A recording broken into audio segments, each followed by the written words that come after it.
Jolt. Joining us now to discuss this is UJ Vice-Chancellor Professor Chilitsi Marwala and COSATU Parliamentary Officer Matthew Parks. Good evening to both of you, gentlemen, and thank you very much for your time. I'm going to start with you, Prof.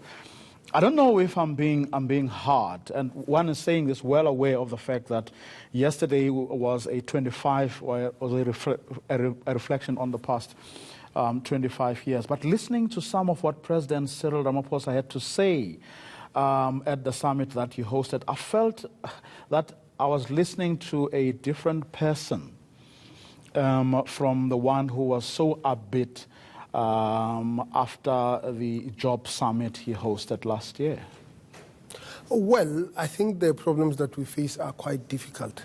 My understanding of what the president said was that if we do not prepare for this revolution that is coming, the automation that is actually defining much of our industry, the fact that the global industrial base is becoming much more competitive, then we are actually going to be left behind.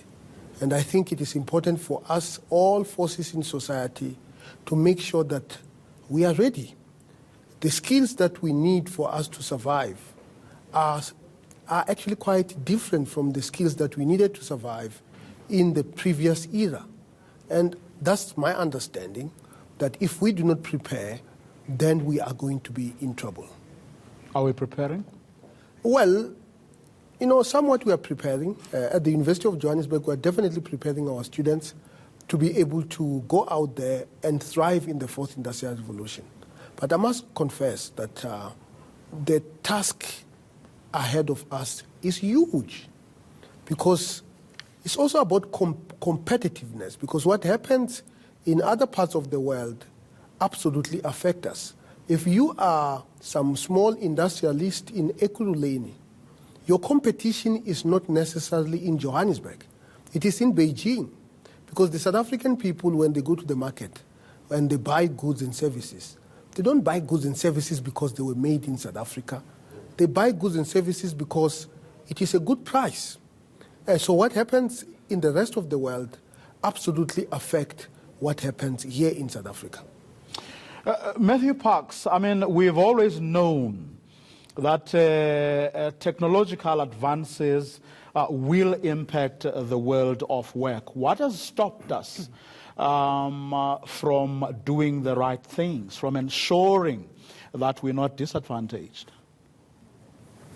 In fact, well, I hear Professor is optimistic that we are doing something. As COSATU, we don't know what we're doing as a nation. We don't think we're preparing for the fourth industrial revolution at all. Be it government, which is quite complacent, be it business, which is very conservative and willing to stick with what they know best, or society at large. We think the president is correct. We're heading towards a serious job bloodbath. If you look at our schools, they're under-resourced. The fact that you still have schools without toilets or enough textbooks or teachers' learner ratio being sufficient shows we're not prepared. The school curriculum is not gearing our learners towards the fourth industrial revolution. Even the universities, the colleges themselves, they're not really, by and large, helping the students. If you look at the CETAs, which should be at the forefront of re-skilling workers, equipping them for technological advances, most CETAs are not doing that. The quality of training they provide is very poor. We think we're heading towards a serious crisis, and if you look at the economy across all sectors, from mining to agriculture to the financial sector, retail, what we see are job retrenchments left, right, and center.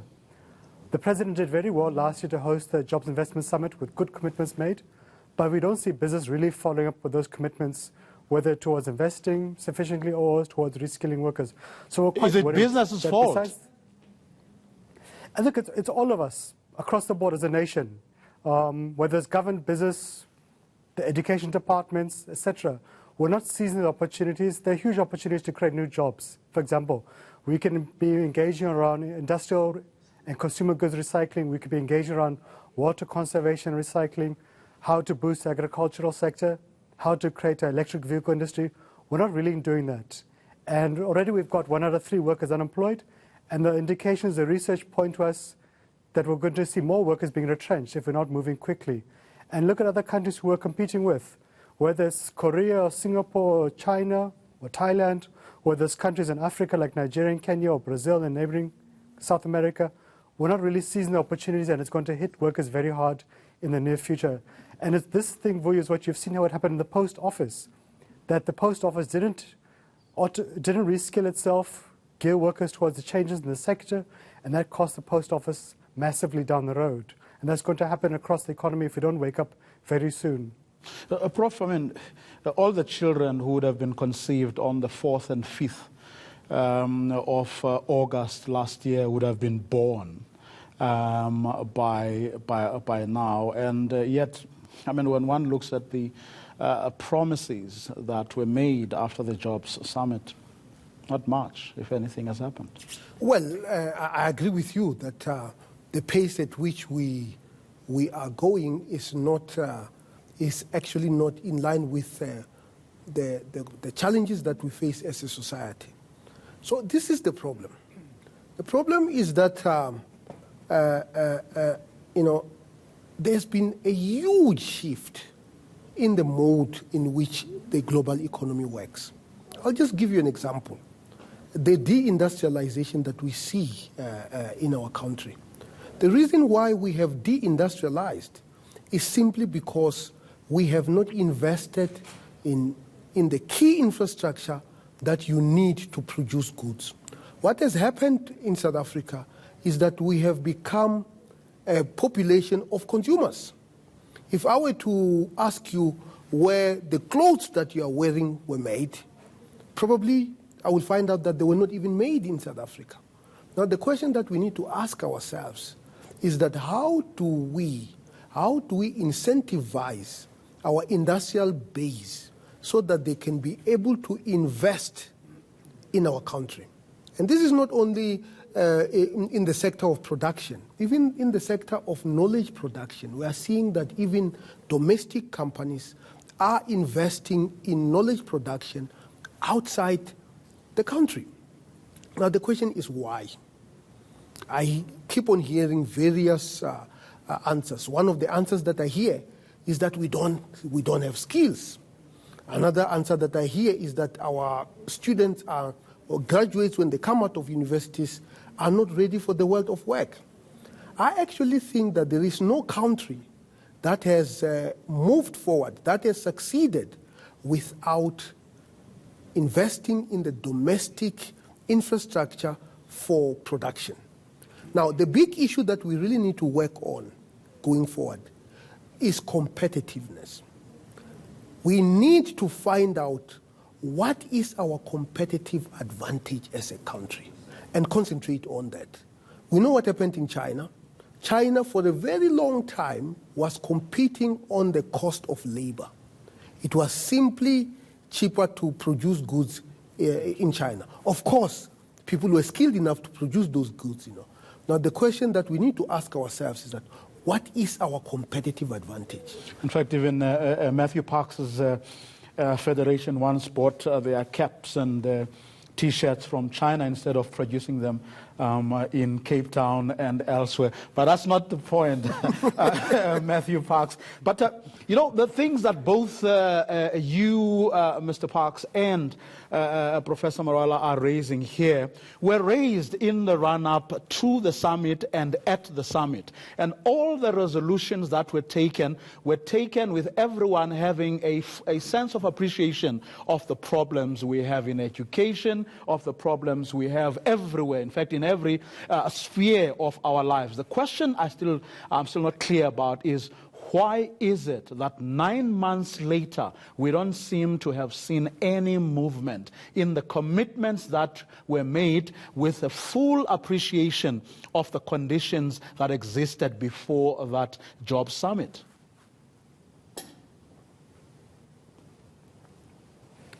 Hi, Vuyo, must I speak? Yes, please. Sorry. Yes, Matthew. So, sure.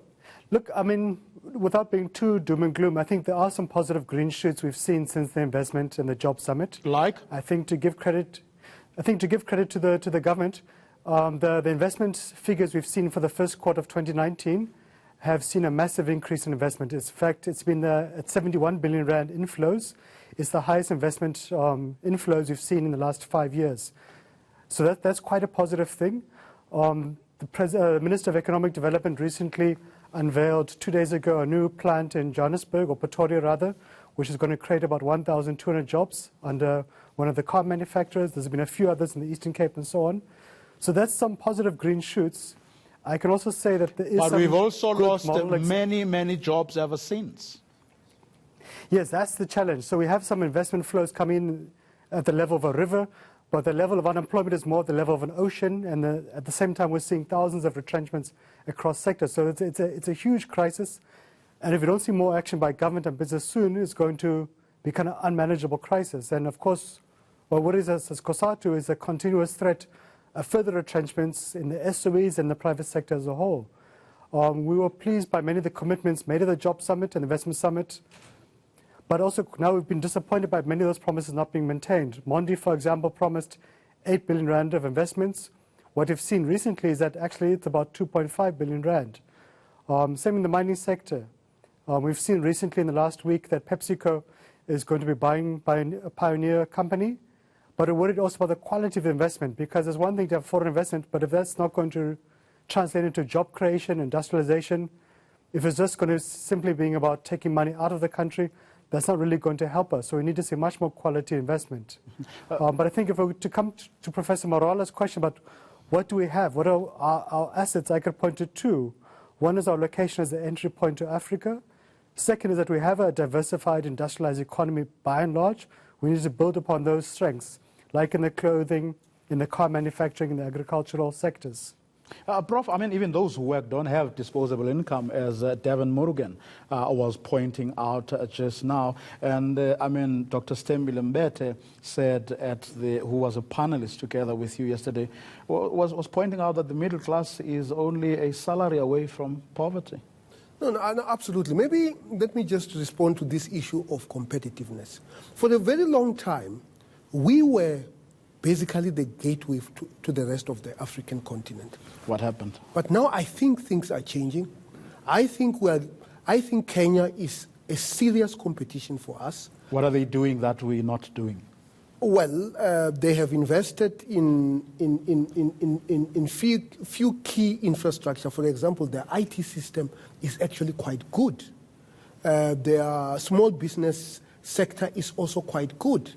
Ethiopia is another a country that is actually emerging as a gateway to the rest of the African continent. And by the way, those two countries are closely located to Asia than we are. So as a result, because they are getting their act together, it is much easier for them to outcompete us. Of course, we still have many advantages.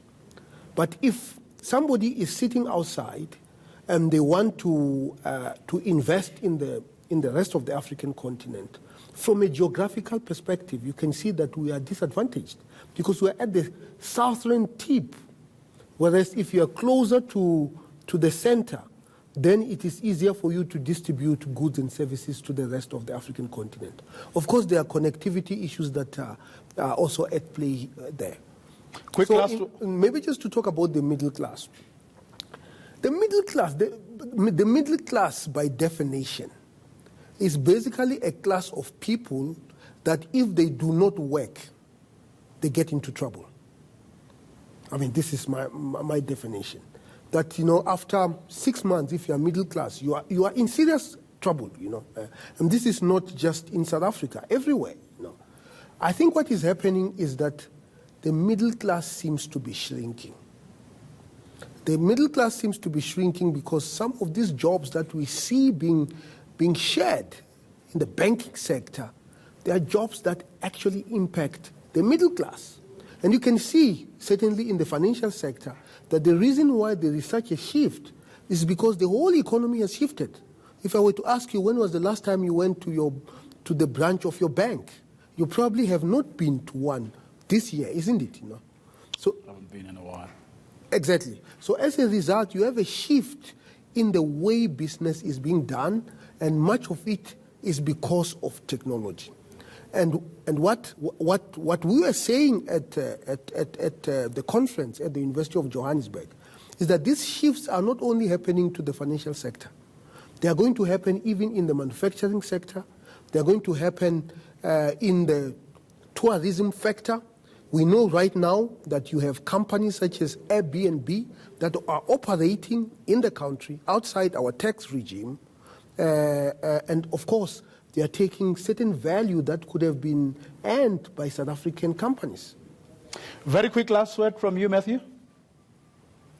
Look, I think the professor is correct. We've got a window of opportunity. It's either we continue to sleep on the job and it explodes in our face, so we have mass retrenchments, or we seize the opportunities of the crisis. So I think for our side, we think government and business need to do a few things. One is that our education system, from schools to university to CETAs, needs to be geared towards skilling people for the fourth industrial revolution. Government needs to get a hold of the corruption issue. It needs to ensure that our taxes are spent efficiently and productively and not wastefully. Government also needs to invest in infrastructure. We then need to see government and industry building upon the good examples that we've seen in the clothing industry, where government has stabilized and started to grow the industry, or the car manufacturing industry or agriculture, and build upon those green shoots. We think we can do it if we're committed and if we're serious. If we don't, and if we continue to sit in our corners and cry, then we're heading towards a serious crisis where none of us will come out untouched at all. Matthew Parks, thank you very much for your time. Thanks to you, Professor Marwala, as well, for coming through. UJ Vice-Chancellor, Professor Marwala, and COSATU's Parliamentary Officer, Matthew Parks.